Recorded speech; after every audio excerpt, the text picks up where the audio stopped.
पर उपस्थित हुए हो, हम आपसे निवेदन करेंगे कि आप एक एक दो दो आदमी तो अपने जहाँ पर बिस्तर आपका सामान है छोड़ दें, लेकिन ज्यादा तादाद में यहाँ चले आया करो, ताकि सामने बैठ कर के आपको नहीं मालूम, आंखें देखती हैं तो उनसे क्या मिलता है, सामने नजर रहती है, सामने शब्द पढ़ते हैं, सामने सूरत मूरत एक दूसरे की दिखाई देती है, उससे क्या मिलता है वो आपको भी नहीं मालूम, लेकिन कुछ समय के बाद तो मालूम हो ही जाएगा। इसलिए सामने रहना चाहिए। पीठ पीछे रहोगे, दूर रहोगे, ना अपनी शक्ल दिखाओगे ना देखोगे, तो फिर जो चीज मिलनी होगी वो नहीं मिल पाएगी। इसलिए ज्यादा तादाद में मैदान में आ जाओ। और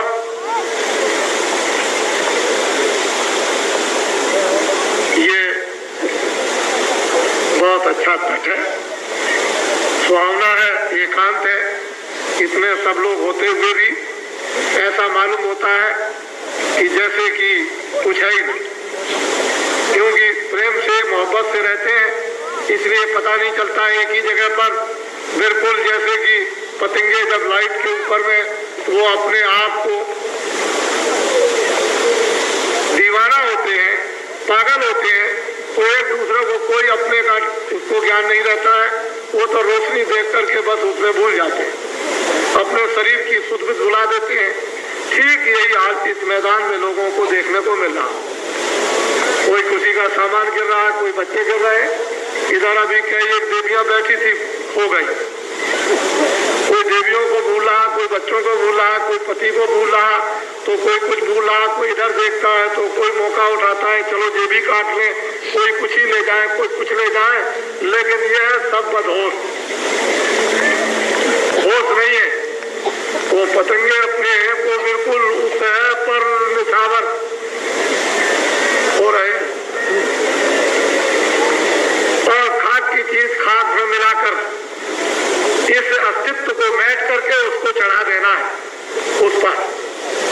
अगर इसको बनावट को मैच करके आपने और असलियत को निकाल करके उस सत्यता को सत्य पे चढ़ा दिया, बस हो गया, काम रह गया, फिर कुछ रहने को नहीं है।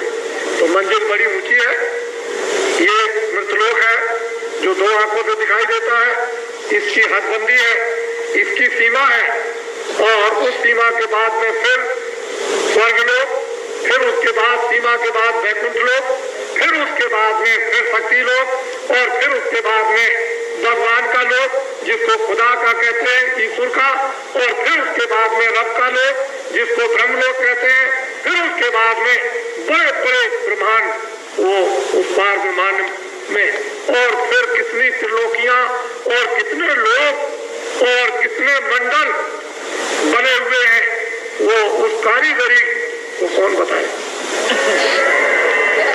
यहाँ से आपको चढ़ करके चलना पड़ेगा, उसके लिए बिल्कुल सीधी सड़क है, ना आपको इधर भटकना ना इधर भटकना, बस केवल इतना ही है कि उस पर खड़े हो जाओ और जो सड़क पर चीज उस पर सवार हो जाओ, वो मोटर है कि हवाई जहाज है कि क्या चीज है, उस पर सवार हो जाओ। और कहीं अगर आपका तार का तार चल गया तो एक सेकंड भी उधर जाने आने में नहीं लगता। इस तरह की चाल, ये तार लगा हुआ है, बिजली बराबर आती जाती रहती है इस तरह से, इसी तरह से सूरत रूह बराबर चढ़ेगी उतरेगी, चढ़ेगी उतरेगी, चढ़ेगी उतरेगी, चढ़ेगी, कितने ब्रह्मांडों को यानी एक सेकंड के अंदर पार कर जाती है।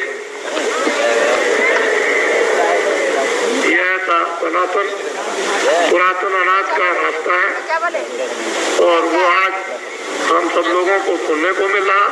हम थोड़े दिन तक तो आश्चर्य करते हैं, लेकिन जब हम लग जाते हैं उस कार्य में, उस काम में, उस साधना में, उस रास्ते में, और जब हमारे सामने सब चीजें अनुभव में उतरने लगती हैं, उसका आनंद और ज्ञान जब मिलने लगता है, उसकी शक्ति का संचार जब होने लगता है, और प्रेम प्याला जब पीने को मिलता है, तो सब समझते हैं कि ये तो कुछ और ही था।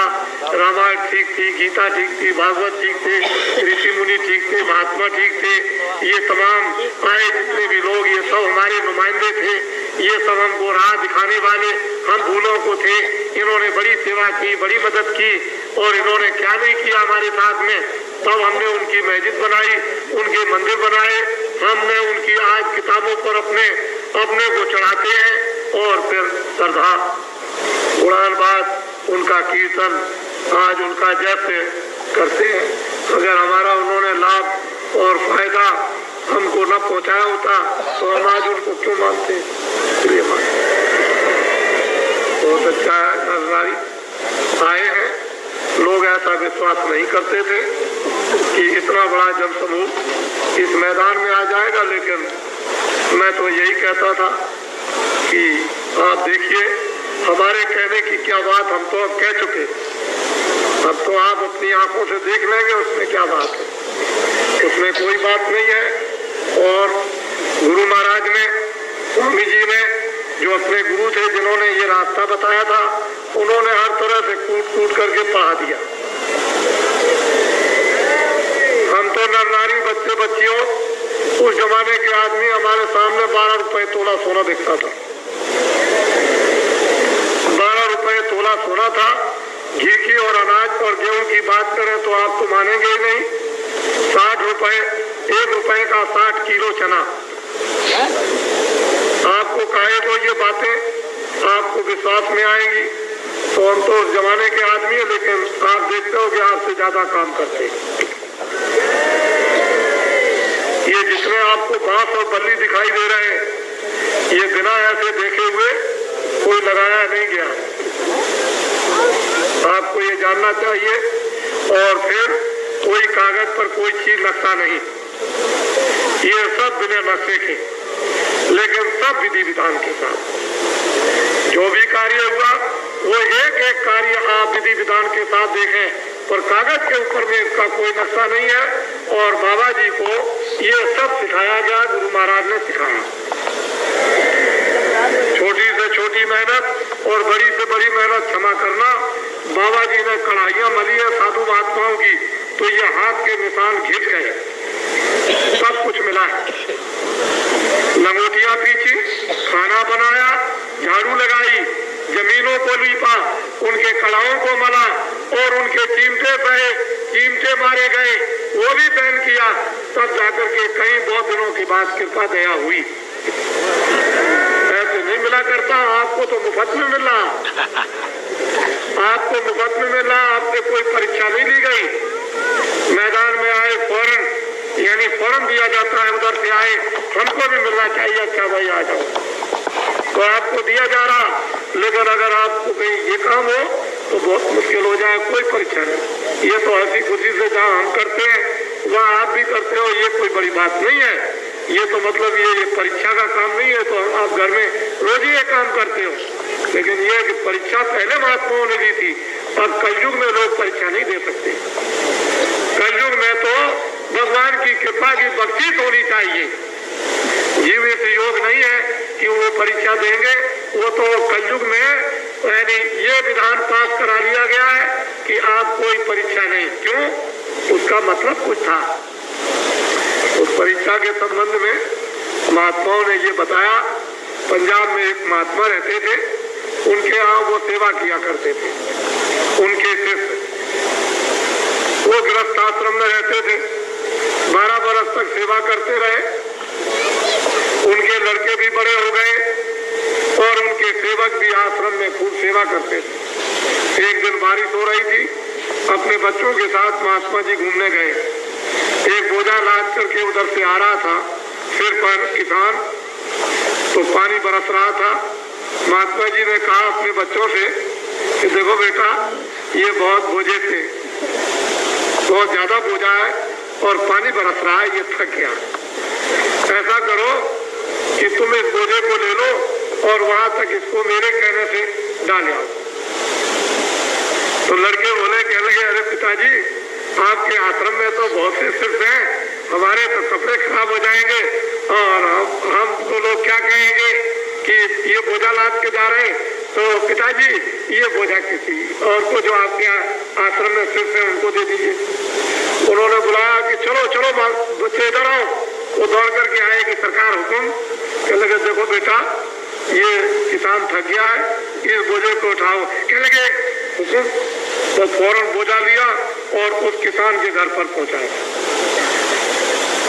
जब घर पर पहुंचा दिया, लौट करके जब आए तो लोगों ने पूछा कि महाराज इस गद्दी का मालिक कौन होगा? कहने लगे ये। तो लड़के कहने लगे कि अरे पिताजी मैं तो आपका बच्चा हूं। कहने लगे नहीं, जो मेरी आज्ञा का पालन करता है वही मेरा बच्चा। इसलिए रामायण में कहा है कि एक पिता के विपुल कुमारा और पृथक कुलशील आचारा, को पंडित को तापस ज्ञाता को धनवंत दूर विख्याता, सब पर पिता प्रीत सम होई। पिता का प्रेम सबके साथ समान, लेकिन जो पितमान वचन मन कर्मा तो प्राण समाना। जो मनसा वाचा कर्मणा से पिता की आज्ञा का पालन करता है वही उनका बच्चा होता है। तो परमार्थ की दौलत ये, और ये जो मकान वगैरह मेरे नाम से वो तुम ले लो, वो तुम्हारा है, लेकिन परमार्थ की दौलत ये, परमार्थ की दौलत संपत्ति ये, और ये मकान ईंट मिट्टी के बने हुए उसको तुमने, वो तुम्हारा है। तो बच्चे महात्मा पहले परीक्षा लेते थे, अब कोई परीक्षा नहीं लेते किसी तरह की। देख लिया कलयुग में परीक्षा में कोई टिकेंगे नहीं, तो ऐसे ही बांटते रहते। चलो ठीक है, अच्छा इतने में ही आपका किनारा है, इतने में ही आपका बेड़ा पार है।